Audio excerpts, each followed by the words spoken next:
grâce rendue à l'Éternel. Béni soit le nom de Jésus-Christ. Ce matin, je suis très heureux de partager ce moment avec vous et je suis très content de savoir que si vous êtes connectés, j'aimerais partager avec vous un moment de joie, un moment de partage, un moment glorieux, un moment magnifique. J'aimerais bien vous demander de vous connecter parce que nous allons partager. Et pendant ce temps, je vais commencer déjà à me connecter pour qu'on puisse écouter juste un peu de musique. Et nous allons commencer notre enseignement de ce matin parce que notre Dieu est un Dieu bon. Alléluia. Gloire au Seigneur. Il y a un titre que j'aime bien beaucoup.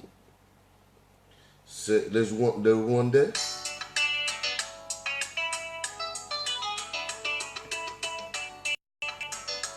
Oui.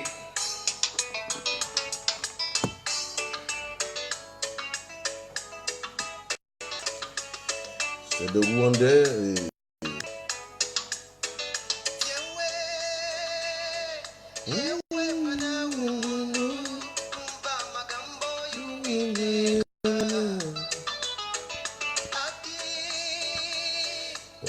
Pendant que vous me permettez de partager un peu.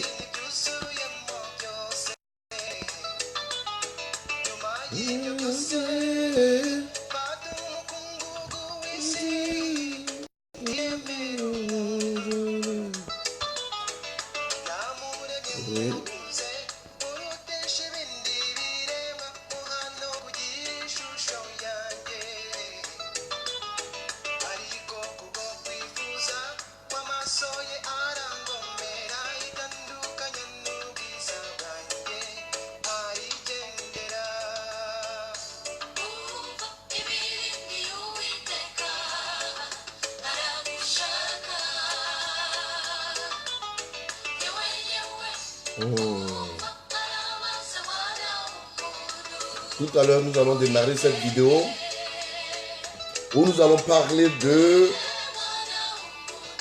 la foi. L'importance de la foi.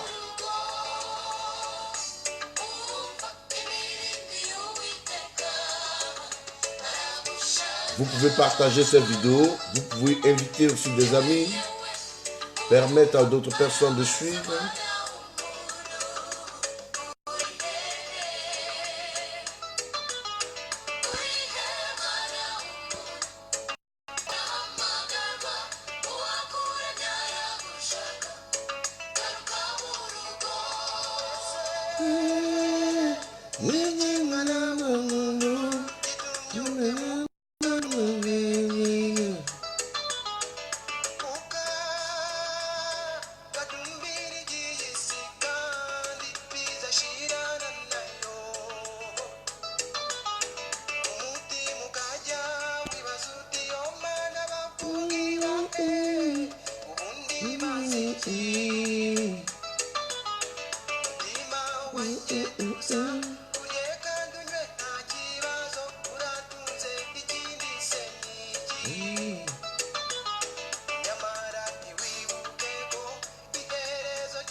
Partagez, partagez, partagez, que le Seigneur vous bénisse parce que ce matin, je vais parler de la foi.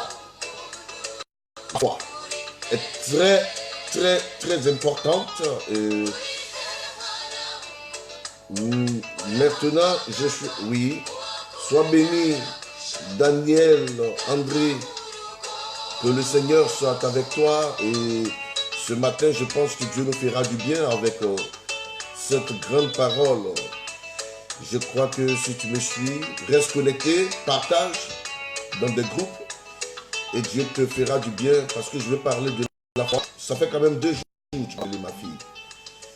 Et je suis là, je sais que tu te portes très bien depuis Paris. Que le Seigneur te bénisse. Je vais parler de la foi ce matin. Je vais réveiller la foi de quelqu'un. Je vais permettre à quelqu'un de savoir que il est important d'avoir la foi. Mais pour le moment, nous sommes avec un très beau chant de Rwandais. Le groupe Ambassadeur. Étant moi-même ambassadeur, donc je pense qu'il est important de pouvoir vous le signifier parce que notre Dieu est magnifique. C'est Ambassador of Christ. C'est le nom du groupe. Ambassadeur de Christ. Donc je suis leur homologue. Que Dieu soit loué pour tous ceux qui sont ma fille Sylvie. Qu'il est, tu es avec nous. Je crois que notre Dieu permet que nous soyons connectés. Je n'ai pas encore vu mon fils Daoudi. Si tu es là, fais-toi sentir et fais-toi remarquer parce que tu es un homme fidèle. Et je t'attends pour démarrer cette vidéo en puissance et en force.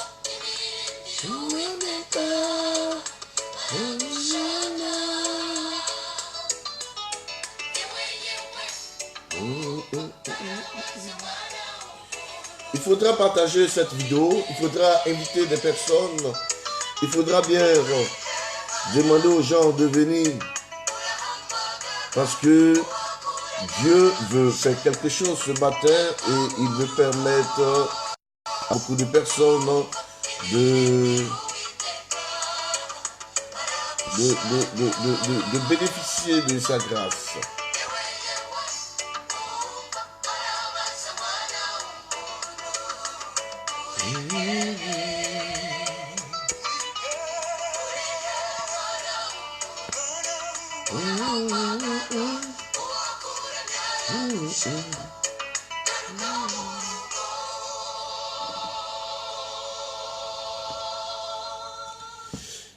Alors, comme il manque des frères de demeurer ensemble, si vous êtes là, je vous salue sur ces paroles. J'aimerais vous dire que je suis son Excellence ambassadeur Padia Roméo, révérend de son État. Là, je suis présentement au Gabon, à Libreville, là où je suis venu pour juste 2 semaines, afin de pouvoir soutenir une famille que j'encadre. Et le Seigneur nous fait la grâce de pouvoir, comme ça, à tout moment, soutenir les frères et sœurs, des familles, des maisons, pour ceux qui ont besoin de soutien, pour ceux qui ont besoin d'appui spirituel, pour ceux qui ont besoin de conseils spirituels, de conseils conjugal, de conseils de famille. Nous sommes à votre disposition et nous travaillons pour que le royaume de Dieu avance. Et ce matin, je j'aimerais partager avec vous, parler un peu de la foi. D'abord, on ne peut pas parler de la foi sans toutefois savoir qu'est-ce que c'est que la foi. La foi, est-ce que c'est courir? La foi, est-ce que c'est venir chaque jour à l'église? La foi, est-ce que c'est lire la Bible? La foi, est-ce que c'est croire que Dieu existe? Ou croire que le diable existe? Qu'est-ce que c'est que la foi?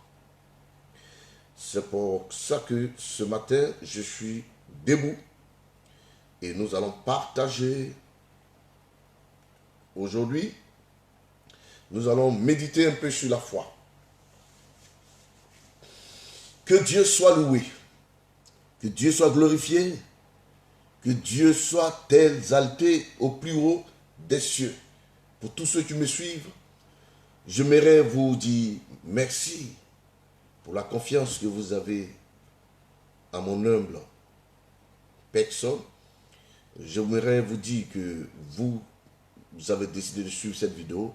Vous ne serez pas déçus parce que nous allons traiter un thème très important. Ce thème parlera de la foi. La foi avec 3 lettres. Il y a 3 fois. Il y a la foi F-O-I-S qui parle d'une fois. Il était une fois. Il y a la foi qui s'écrit avec F-O-I-E qui parle de la foi. La foi. Cette foi qui lui permet de vivre. C'est cette foi qui se trouve dans sa case thoracique. Et il y a la foi F-O-I simplement qui parle de la croyance. La foi, mettre sa confiance en quelque chose, en quelqu'un, en un Dieu. Croire en un Dieu, c'est de ça qu'il est question. Je ne parle pas de la foi qui s'écrit avec F-O-I-S. Il était une fois. Non. Je ne parle pas de la foi. La foi qui est accompagnée avec notre cœur, dans notre case thoracique. On dit ses poumons, on parle de cette foi. Ce n'est pas de cette foi qu'il s'agit. Mais là, il s'agit de la foi en Christ, la foi en Dieu, la foi de la Bible. Que signifie cette foi? Quelle est cette foi? Alléluia. Dominique Kra, sois béni. Sois béni, mon frère, mon oncle. Depuis là où tu te trouves, que le Seigneur t'accorde ta grâce et que le Seigneur te comble. Je vois ma fille connectée depuis Paris. Couronne de gloire. Tu me suis, sois béni également et que mon Dieu te soit favorable.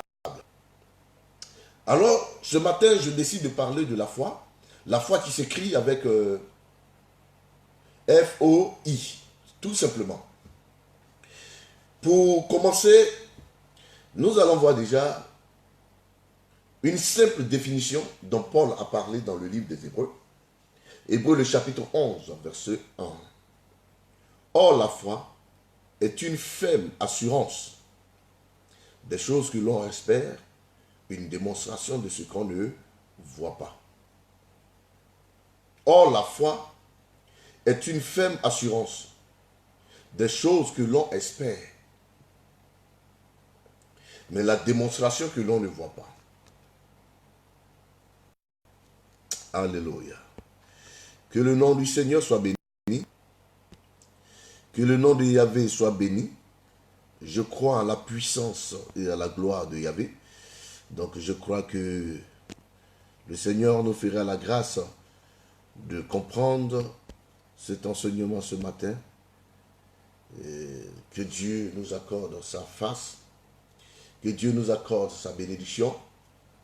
Or, la foi est une ferme assurance des choses que l'on espère, mais la démonstration de ce qu'on ne voit pas.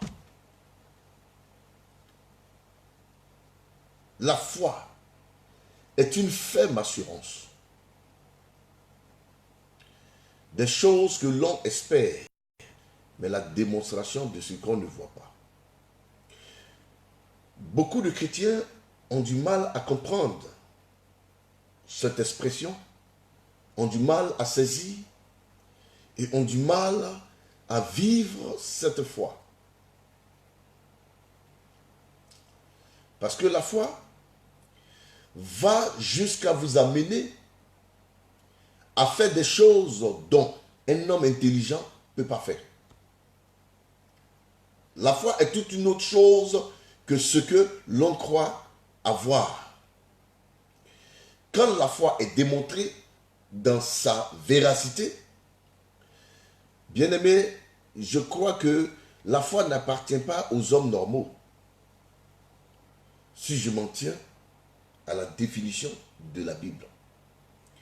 Parce que ici, la Bible dit que la foi est une ferme assurance des choses que l'on espère, mais la démonstration de ce qu'on ne voit pas.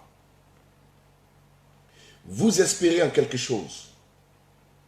La définition de la foi voudrait que ce en quoi vous espérez, vous devrez y mettre toute une espérance, toute une confiance et toute une assurance. Et non seulement vous devrez y mettre cette assurance, mais votre assurance devra être ferme. Qu'est-ce que c'est qu'une fermeté? Qu'est-ce que c'est qu'une fermeté? Une fermeté, c'est une assurance de la solidité de quelque chose. Je me rassure que le pilier que nous avons fait pour pouvoir soutenir la dalle est ferme et solide. Quelque chose qui est ferme, c'est quelque chose qui ne vacille pas, qui ne bouge pas, mais qui est fixé et qui est complètement fixé. On ne peut pas le déplacer. Quand on parle de fermeté, c'est quelque chose qui est fixé et qui est dur, qu'on ne peut pas bouger. Ni le vent, ni la force d'une personne ne peut bouger. Et la Bible dit que la foi est une ferme assurance. Ça veut dire que c'est une confiance que quelqu'un a en lui. C'est une confiance que quelqu'un développe en lui-même. Et cette confiance ne peut être bousculée. C'est de ça qu'il est question. Là où il y a la foi, le doute n'a pas sa place. Là où il y a la foi, le doute ne peut pas s'installer. Pourquoi? Tout simplement parce que la foi est une ferme assurance. Vous comprenez? Une assurance, c'est une conviction totale que la chose est vraie.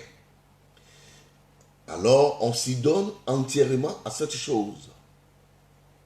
Nesmaka, sois béni, que le Seigneur te fortifie. Merci de suivre avec nous et que le Seigneur t'accorde sa grâce. Est-ce que la foi, c'est de croire aujourd'hui et demain ne pas croire? La foi, c'est de croire maintenant et dans 2 heures, douter de ce qu'on a cru il y a 1 heure de temps ou 2 heures de temps.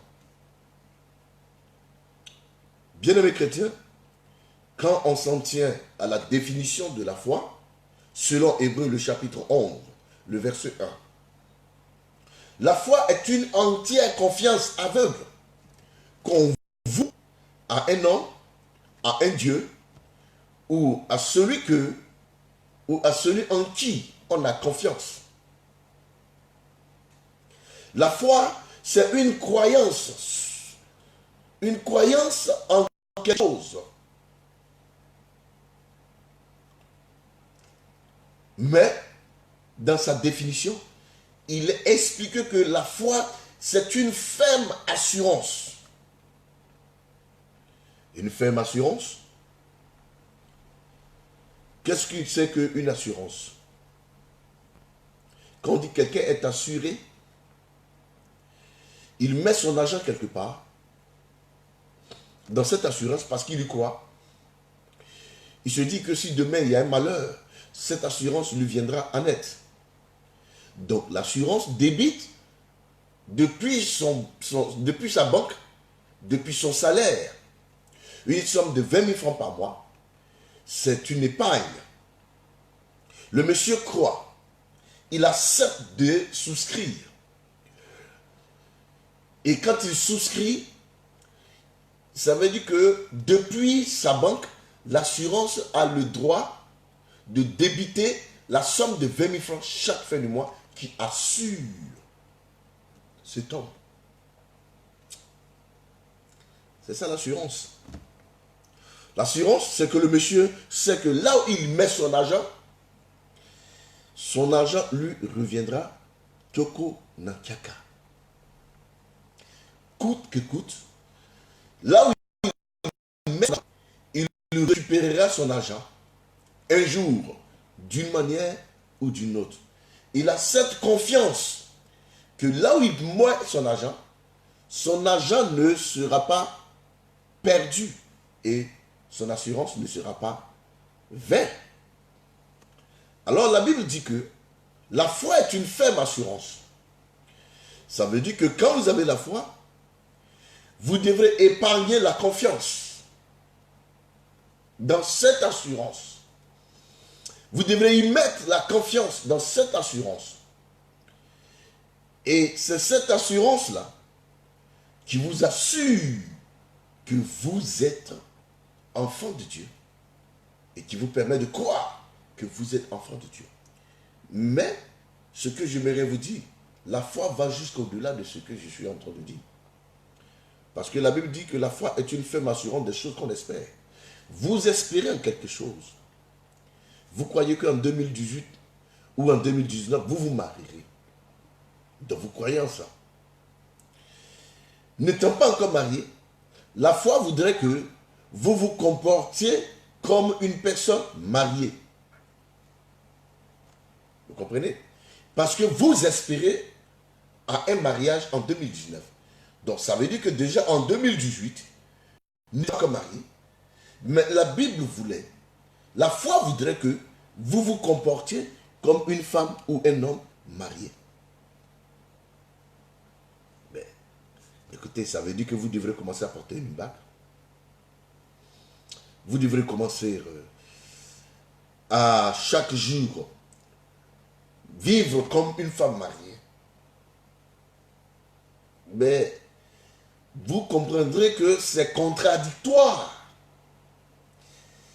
Parce que si vous vous comportez comme une femme mariée et que vous n'êtes pas fiancé, vous n'avez pas de copain, vous n'avez pas de fiancé, ça veut dire que les hommes vous verront comme une femme mariée.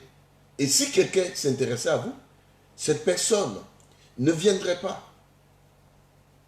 Mais alors que la Bible dit, c'est comme ça qu'il faut faire. Sachant que, se comportant comme une femme mariée, les hommes qui vous verront comme une femme mariée risqueront de ne pas vous aborder ni vous approcher. Donc, ayant cette intelligence en vous, il vous serait difficile de vous comporter comme une femme mariée. Alors que la foi est une ferme assurance des choses qu'on espère, la démonstration de ce qu'on ne voit pas. Tu ne vois pas encore le fiancé, mais tu le démontres que tu es fiancé. Ça veut dire que tu dois dire aux gens, je suis fiancé. Vous comprenez que tout de suite, que quand quelqu'un s'intéresse à vous et que vous lui dites que vous êtes fiancé, cette personne risque de s'éloigner de vous. C'est pour cela que des hommes et des femmes ont du mal à comprendre la foi ou à manifester la foi. Parce que la foi consiste à démontrer ce qu'on ne voit pas. Par exemple, vous allez à l'église, vous avez été déclaré stérile par votre médecin, par la nature, parce que vous faites des fausses couches, vous ne prenez pas d'abord même de grossesse, vous vous présentez devant le pasteur, devant un prophète, et vous recevez une prophétie qui dit, ma fille, tu seras enceinte. Et Dieu me montre que cette année, tu porteras un enfant dans ton sein. Tu enfanteras un enfant et tu embrasseras cet enfant. C'est une prophétie. Ils mettent la foi en cette prophétie, c'est de croire que cette prophétie s'accomplira. Alors, espère en cette prophétie. Espérant en cette prophétie, la foi que déjà tu commences à vivre comme une femme qui a déjà un enfant. Est-ce que tu me suis? Est-ce que tu me comprends? La foi voudrait que tu commences à vivre comme une femme qui est enceinte déjà. Oui. Parce que c'est une ferme assurance des choses que l'on espère. La démonstration de ce qu'on ne voit pas. Tu ne vois pas la grossesse, Mais la foi voudrait que tu commences à démontrer cette grossesse. Prouver aux gens que tu es enceinte. Donc ça veut dire quoi? Ça veut dire que quand tu te lèves, tu dois marcher comme une femme enceinte. Est-ce que tu comprends ce que je suis en train de dire?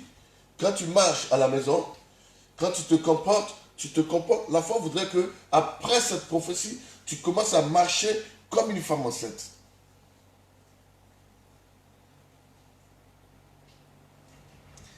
Mais c'est là que beaucoup de personnes échouent. Parce que nous, aujourd'hui, nous sommes tellement intelligents pour faire une simulation de ce genre. Et de peur que les gens nous traitent de fous ou de folles, nous ne ferons pas. Parce que la Bible dit, oh la foi, ce n'est rien d'autre que une ferme assurance des choses que l'on espère, mais la démonstration de ce qu'on ne voit pas. Tu crois à la chose, tu crois que la chose existe. Quoique tu ne vois pas la chose, la Bible te demande de démontrer cette chose. Voir la voiture de quelqu'un en sortant de l'église et venir imposer la main sur la voiture et prophétiser, Seigneur, alléluia, je bénis ton nom pour cette voiture, je la possède par la foi. Je prophétise que cette voiture me revienne au nom de Jésus. Je possède cette voiture. Mon frère, tu n'es pas en train de manifester la foi. Ma soeur, tu n'es pas en train de manifester la foi. Ce que tu es en train de faire s'appelle tout simplement de la convoitise. Parce que si on veut s'en tenir à la définition de la foi est une ferme assurance des choses que l'on espère, la démonstration de ce qu'on ne voit pas. Alors, tu ne devrais pas voir une voiture là et puis aller prophétiser sur la voiture, aller prier pour la voiture, aller posséder la voiture. Si tu veux posséder la voiture, quand tu sors de l'église, pendant que chaque personne est en train de partir prendre sa voiture, toi aussi, tu vas dans un lieu, est-ce qu'il y a une voiture qui est là-bas, quoique la voiture n'existe pas, parce qu'il faut démontrer ce que tu ne vois pas. Alors, tu mets la main dans la poche et tu sors un trousseau de clés et tu t'arrêtes là, tu fais tiens, tu ouvres ta portière et puis tu fais semblant de t'asseoir. Parce que tu es en train de démontrer. Dès que tu es assis dans cette voiture, tu commences à démarrer la voiture. Tous ceux qui sont arrêtés là, ils vont te voir en train de démarrer cette voiture. Ils vont te voir en train de démarrer cette voiture. Mais bien aimé, ils te traiteront d'un fou. Ils diront, mais tu es un fou.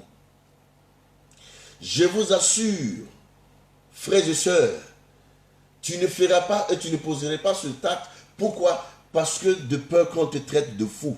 Après que tu es sorti de l'église et tu viens t'arrêter en pleine rue, en train de démarrer une voiture et conduire une voiture, mais bien aimé, évidemment qu'on puisse te traiter d'un fou. Et c'est ça la folie. La foi, c'est une folie. Quand tout le monde raisonne et dit que c'est pas possible, ta foi doit te permettre de dire à ces personnes que c'est possible.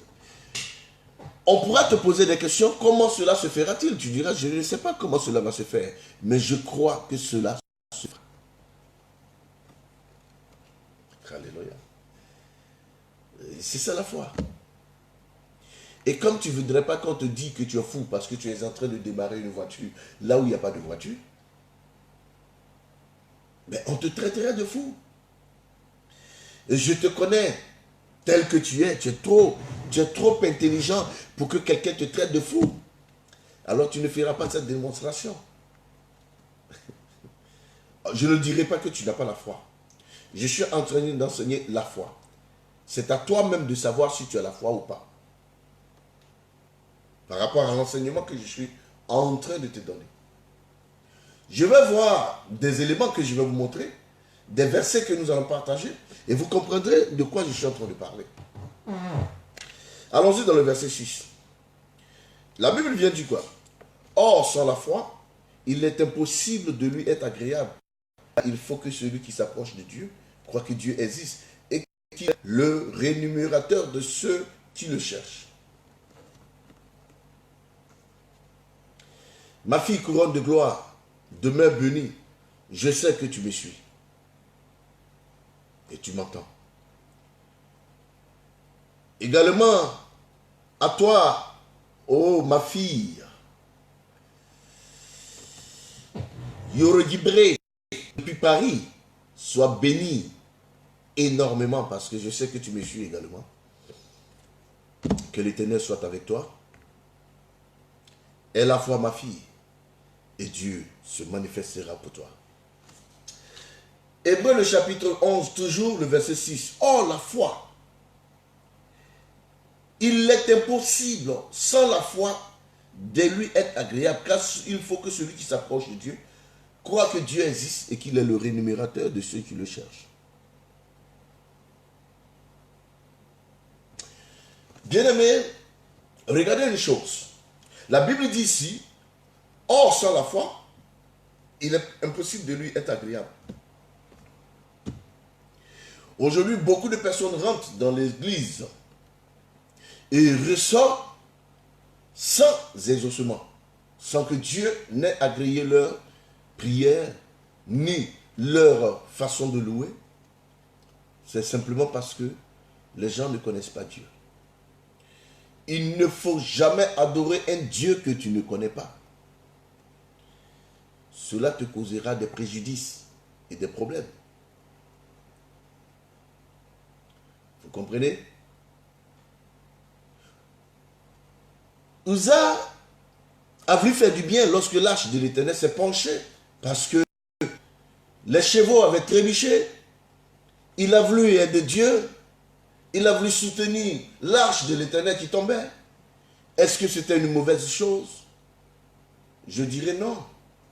C'était une bonne initiative, une bonne pensée, une bonne résolution qu'il avait pris de vouloir soutenir l'arche qui tombait. Mais la Bible dit que le Seigneur l'a frappé sur le champ. Il est tombé et il est mort. Tout d'un coup, ce qui a créé la frayeur et la peur dans le cœur de ceux qui accompagnaient l'arche, y compris le roi David. Pourquoi? Uza ne savait pas que pour toucher l'arche, il fallait être un lévite, un sacrificateur. Il fallait être purifié. Il fallait être apte pour toucher l'arche. Est-ce que c'était mauvais de vouloir sauver l'arche qui était en train de tomber? C'est pas manque de connaissances qu'il a péri. Alors que la foi, il est impossible de lui être agréable, tout simplement parce que si on n'a pas la foi. La Bible dit, il n'y a aucune possibilité d'être agréable à Dieu sans la foi. Donc toi qui veux être agréable à Dieu, il faut que tu aies la foi. Et la Bible dit, il faut que celui qui s'approche de Dieu doit croire que Dieu existe et qu'il est le rémunérateur de ceux qui le cherchent. Là, on va s'attarder un peu sur l'existence de Dieu pour l'adorer. La Bible dit, pour celui qui veut s'approcher de Dieu, celui qui s'approche de Dieu, quand quelqu'un vient à l'église, ça veut dire qu'il est en train de s'approcher de Dieu dans l'église.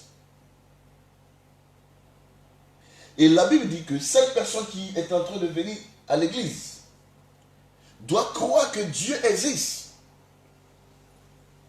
et qu'il est le récompensateur de ceux qui le cherchent. Il est le récompensateur de ceux qui le cherchent. Tous ceux qui sont venus à l'église pour chercher Dieu, pour chercher Jésus, Jésus pour chercher Dieu, Dieu est celui qui les récompense. Donc quand vous venez à l'église, la Bible voudrait que vous croyez que Dieu existe. Et dans l'église où vous êtes, dans le lieu où vous vous trouvez, et que Dieu est là. Pourquoi j'étais en train de dire que il faut que vous croyez en Dieu? Il faut que vous connaissiez Dieu. Je vais vous expliquer des exemples terre à terre pour que vous compreniez pourquoi est-ce qu'il est important de connaître Dieu. La Bible dit quoi? La Bible dit, là où 2 ou 3 sont unis, je suis à mon nom, je suis parmi eux. Là où 2 ou 3 sont unis à mon nom, Je suis parmi eux. Et la Bible dit qu'il faut que celui qui s'approche de Dieu doit croire que Dieu existe. Il doit avoir la conviction, la ferme assurance que là où il est, parce qu'ils sont au nom de Dieu et qu'ils cherchent Dieu et qu'il Dieu existe. Vous comprenez ce que je suis en train de dire? Est-ce que vous suivez ce que je suis en train de dire? Il va falloir accepter que Dieu existe. Je vous explique maintenant. Je me tiens debout, je m'assois, c'est pour juste vous permettre de comprendre les exemples que je suis en train de donner. Quand vous vous approchez de Dieu, la foi voudrait que vous croyez que Dieu existe. Je vais vous expliquer pourquoi. Parce que si vous ignorez l'existence de Dieu, dans le lieu où vous vous trouvez, en train de prier Dieu, il y a des attitudes que vous aurez qui ne seront pas dignes d'être appréciées de Dieu. Car la Bible dit quoi? Or, sans la foi, il est impossible de lui être agréable. Mais je vous explique comment être agréable à Dieu et comment être désagréable à Dieu. Vous comprendrez que, regardez un exemple que je vous donne. Permettez-moi de me lever encore. Un sergent-chef arrive dans un lieu, des gens sont assis. Vous comprenez? Des gens sont assis, et étant sergent-chef, il pense qu'il est une autorité suprême. Il commence à brimer tout le monde. Il commence à mépriser tout le monde. Parce qu'il ne sait pas que tous ces gens qui sont assis, parmi eux, il y a un général. Vous comprenez? S'il y a un général qui est assis parmi cette foule, et que le sergent ne sait pas que là où il se trouve, que là où il est, là où il se tient, il y a un général qui est assis là, et que le monsieur soit qui est en face, ou qui est de profil, et qui est assis derrière, est un général, vous allez voir qu'il pensera que son autorité est suprême. Il va commencer à s'enorgueillir, il va commencer à dire je suis un chef, il va commencer jusqu'à ce qu'il découvre qu'il y a un général qui est assis là. Tant qu'il ne sait pas qu'il y a un général, il se croirait le plus fort et le plus gradé. Mais dès qu'il découvre qu'un général est assis et qu'il voit le général, vous allez voir qu'il va se ranger. Qu'est-ce qu'il fera? Il va craquer pour saluer le général, lui présenter des excuses et laisser, c'est-à-dire que c'est effacé carrément. Il n'aura plus de parole, il n'aura plus de volonté, il n'aura plus d'ordre à donner. Pourquoi? Parce qu'il y a un supérieur qui est assis là. Vous allez comprendre cet exemple que je suis en train de donner. C'est comme ça que, quand vous rentrez dans la présence de Dieu, quand vous ignorez que Dieu est là, si vous ignorez que Dieu est dans cette église, dans cette salle, et que celui qui s'approche de Dieu doit croire que Dieu existe et qu'il est présent, si vous ignorez que Dieu est là, c'est alors, quand vous rentrez dans une église, vous chercherez qu'on vous donne la première place. Lorsqu'on vous dit asseyez-vous ici, vous n'allez pas vous asseoir. Vous allez vouloir aller devant. Pourquoi? Parce que vous ignorez que le Dieu suprême est assis là et qu'il vous voit. Qu'il voit le comportement que vous êtes en train de faire. Pendant que le serviteur est en train de vous dire maman, venez vous asseoir ici. Vous dépassez cette personne même sans la saluer. Tout simplement parce que vous ignorez la présence de Dieu. Vous ne savez même pas que Dieu est assis. Il dit là où deux ou trois sont présents en son nom, il est déjà là. Donc si Dieu est assis déjà dans cette salle et qu'il est en train de vous regarder, vous croyez que si vous ignorez ce Dieu, si vous ignorez vraiment ce Dieu, cette autorité suprême dans cette église, le comportement que vous êtes en train d'avoir, vous croyez que vous serez agréable à Dieu? Non, vous ne lui serez pas agréable. Ça, il faut que celui qui s'approche de Dieu croit que Dieu existe. Et si vous croyez que Dieu existe en ce lieu, quand vous rentrez dans ce lieu, Dieu est le Dieu suprême. Il est le Dieu infiniment grand. Il est le puissant Dieu. Quand vous rentrez, vous devrez vous soumettre dans la présence de Dieu. Parce que vous croyez qu'il est là. Quand vous voyez des femmes venir pendant que la prédication a commencé, ou la louange a commencé. C'est là maintenant qu'ils vont claquer les chaussures. Crac, crac, crac, crac, crac, crac, crac, crac. Cette personne ignore carrément la présence de Dieu. Elle ignore l'existence de Dieu. Elle n'a aucune considération. Elle ne croit même pas que Dieu est dans ce lieu. Vous voyez des hommes à l'église, des femmes à l'église. Pendant que le culte est en train de se dérouler, ils sont sur leur téléphone en train de parler SMS avec des gens sur Facebook. D'autres même, pendant qu'on est en train de prêcher l'évangile, ils sont en train de regarder le Facebook sur leur téléphone.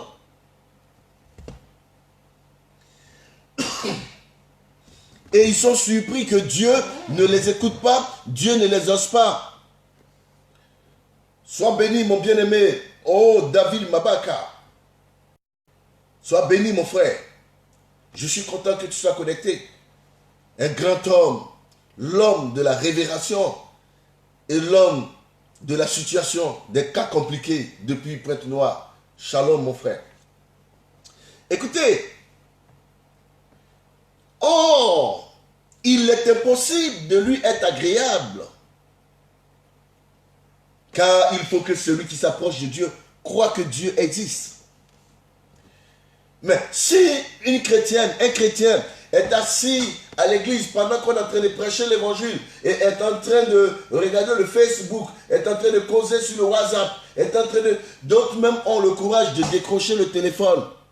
Allô, je suis à l'église, il faut rappeler. Mes frères, tu es un voyou. Tu ne connais même pas Dieu. Parce que je vous ai fait la démonstration que lorsque un sergent arrive dans un lieu et qu'il ne sait pas qu'il y a un général qui est assis, ce sergent va vouloir se montrer, va vouloir faire comme s'il était puissant, il était une autorité. Mais quand cet homme saura qu'il y a un plus fort, un plus gradé que lui qui est en ce lieu, vous verrez son comportement et son attitude. Dans la hiérarchie militaire, voudrait que cet homme, dès qu'il sait qu'il y a un supérieur que lui, il doit se taire, se recocovier, devenir petit là où il est.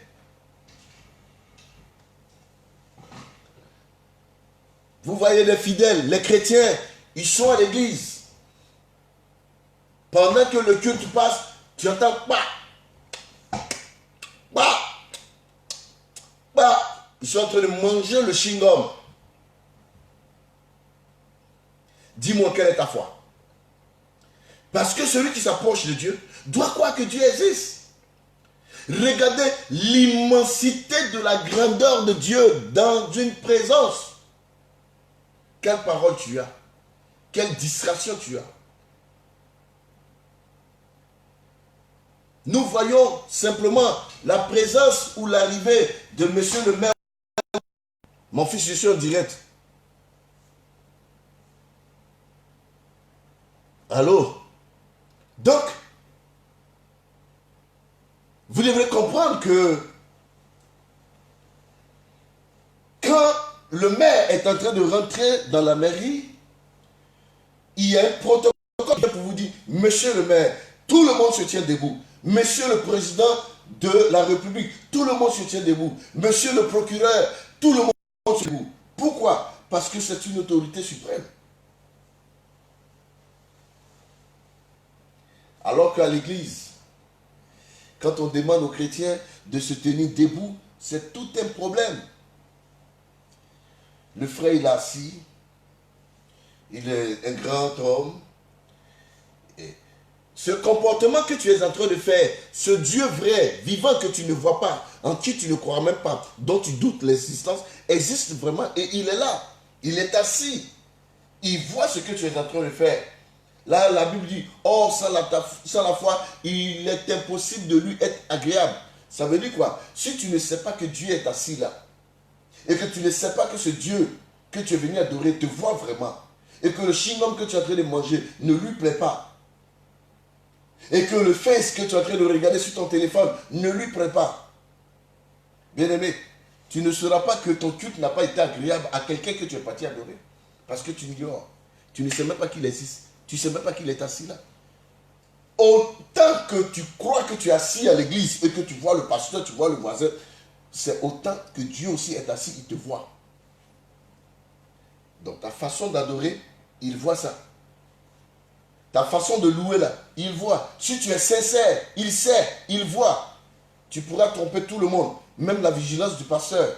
Mais Dieu est assis là. Il te voit et tu ne pourras pas le tromper. Or, sans la foi, il est impossible de lui être agréable. Parce que tu ne sais même pas qu'il est là. Donc tu ne peux pas lui être agréable.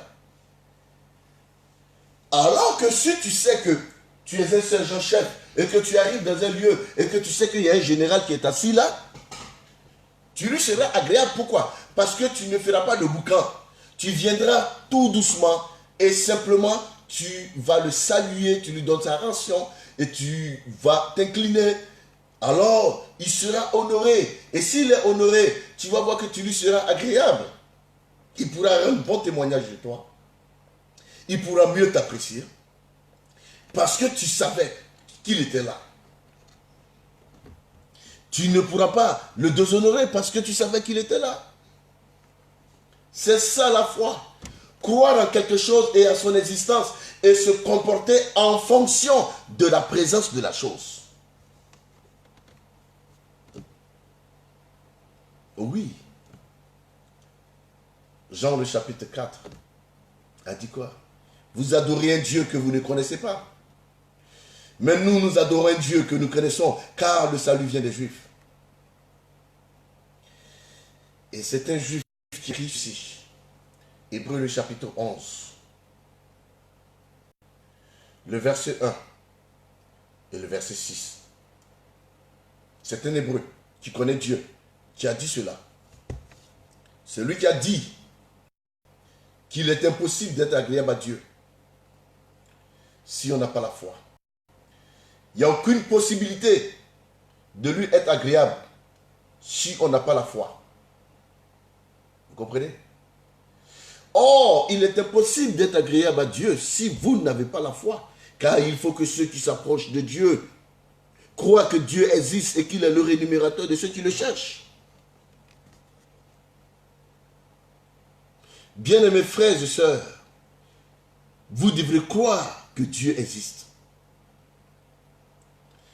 Vous devez croire que Dieu existe. Et que le lieu dans lequel vous vous trouvez, il est là. Il est assis et il vous voit.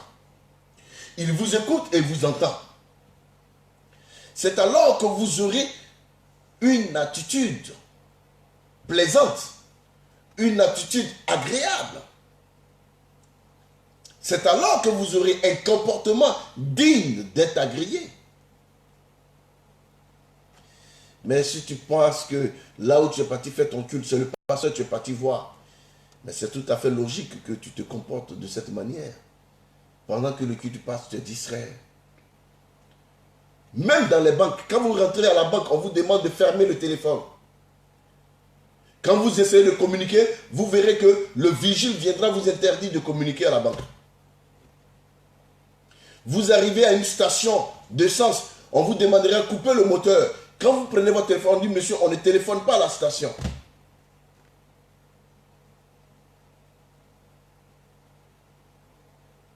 Il y a des entreprises, quand vous rentrez, avant de rentrer, vous enlevez votre chewing-gum, vous jetez ça dehors avant de pouvoir rentrer. Si vous rentrez avec le chewing-gum, on vous remet dehors. On vous remet dehors. Mais c'est à l'église, vous allez voir, le pasteur est assis sur la chaire et il est sur son fils. Pendant que son collègue est en train de prêcher, lui, il est sur son fils. Il est en train d'écrire à un autre pasteur, ou bien à une de ses filles dans la même église. Vous comprenez? Pendant que le culte est en train de passer, tu vois que le frère déroule son bonbon. Hein? Il met dans la bouche et puis le papier, il jette ça à terre là. C'est simple, c'est parce que tu ne connais pas Dieu. Mon frère, pour adorer Dieu, il faut le connaître. C'est parce que tu ne sais même pas. Alors que la foi doit te permettre de connaître ce Dieu. Parce que la Bible dit, oh, sans la foi, il est impossible de lui être agréable. Ça veut dire quoi? C'est la foi seule qui te permet de savoir que le lieu où tu te tiens, Dieu est là. Et si tu crois que Dieu est là, et que tu sais ce Dieu, tu connais ce Dieu, tu comprends ce Dieu, il y a des comportements que tu n'auras pas dans la présence de Dieu. Quand on va te dire, prosterne-toi devant Dieu, tu ne chercheras même pas à regarder combien coûte ton vilain pantalon que tu refuses de te mettre en genoux.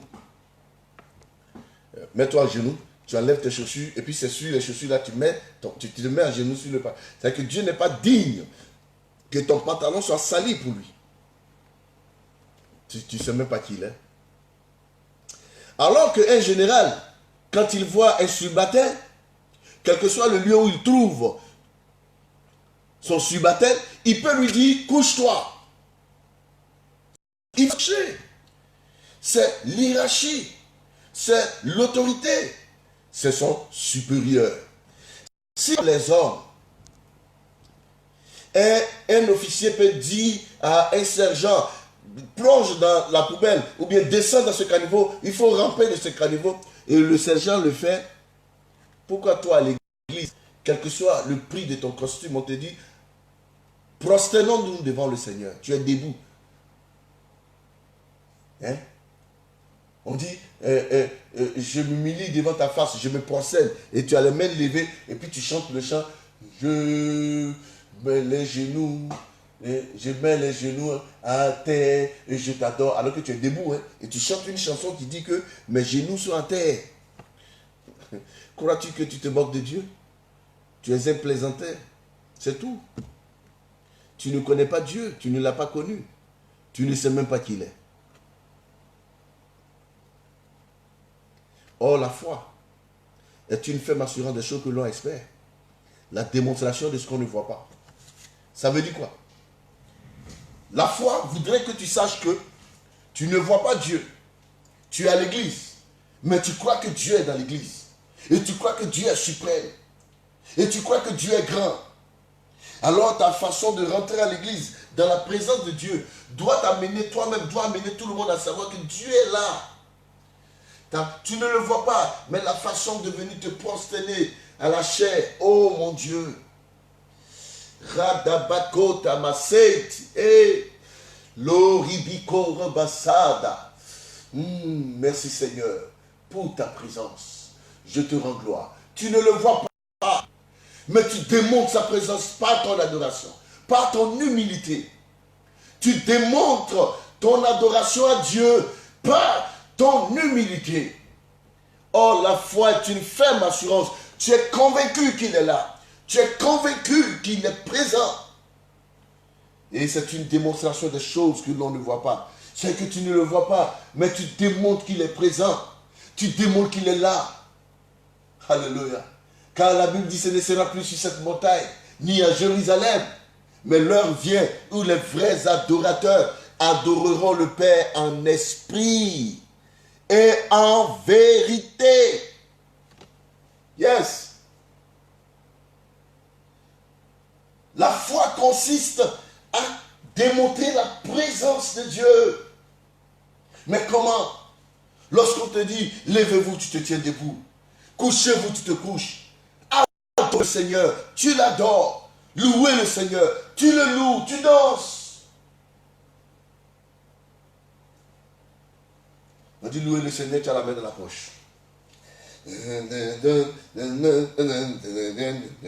Louer, frère, tu n'as pas encore connu Dieu. Il faut que tu apprennes à connaître Dieu. Sœur, tu n'as pas encore connu le Seigneur. Acclamez, tu es assis. Alléluia. Amen, tu ne peux pas répondre. Tu es assis dans ton siège. Et toujours les Gunther. Parce que c'est toi qui payes une dîme de 50 000. Mais Dieu s'en fout.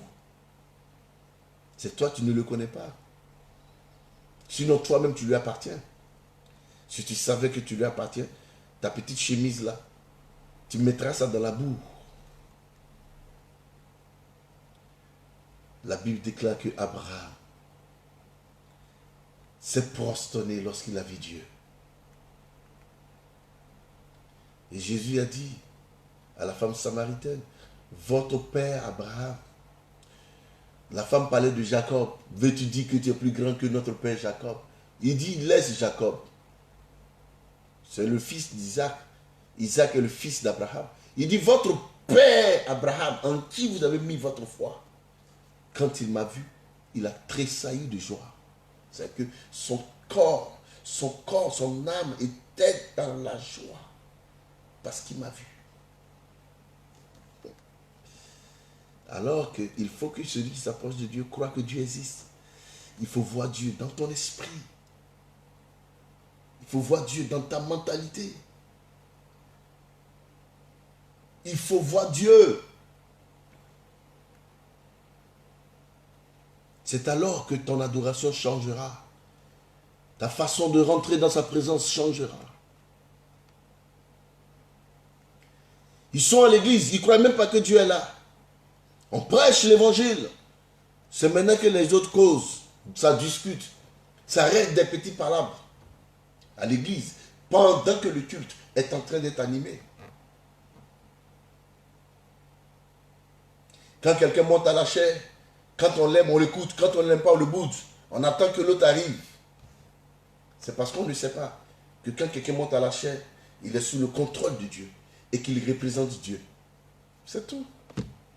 Tu penses que tu es en train de bouder un homme, mais tu es en train de bouder Dieu. Tu es en train de bouder l'autorité de Dieu. Comment tu peux lui être agréable? Comment peux-tu sortir de là avec un miracle?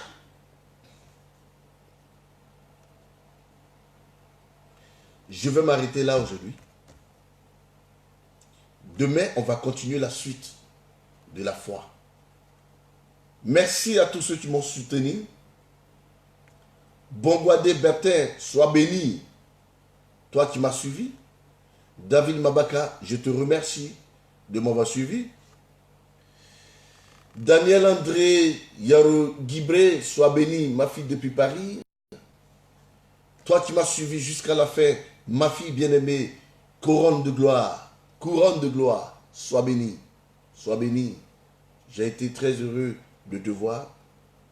Mess Maka Doula, sois béni et que Dieu soit avec toi. Et Picasso, Pierre, Fabrice, merci de m'avoir suivi. Que le Seigneur t'accorde sa grâce. Dominique Kra, mon oncle depuis Abidjan. Que le Seigneur te bénisse. Que le Seigneur soit avec toi. Sylvie Kilé, également, je te remercie de m'avoir suivi. Angela Nguessan, sois bénie. Tabitha, Evelyne, Lucie, sois bénie. Isaac Nyabayao, sois béni, sois béni.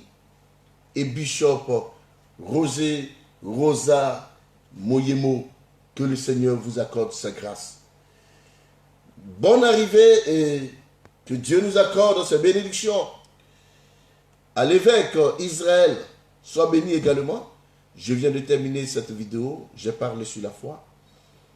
Et la présence de Dieu, la présence de l'homme dans la présence de Dieu, qui doit croire que Dieu existe et qu'il est le rémunérateur de ceux qui le cherchent.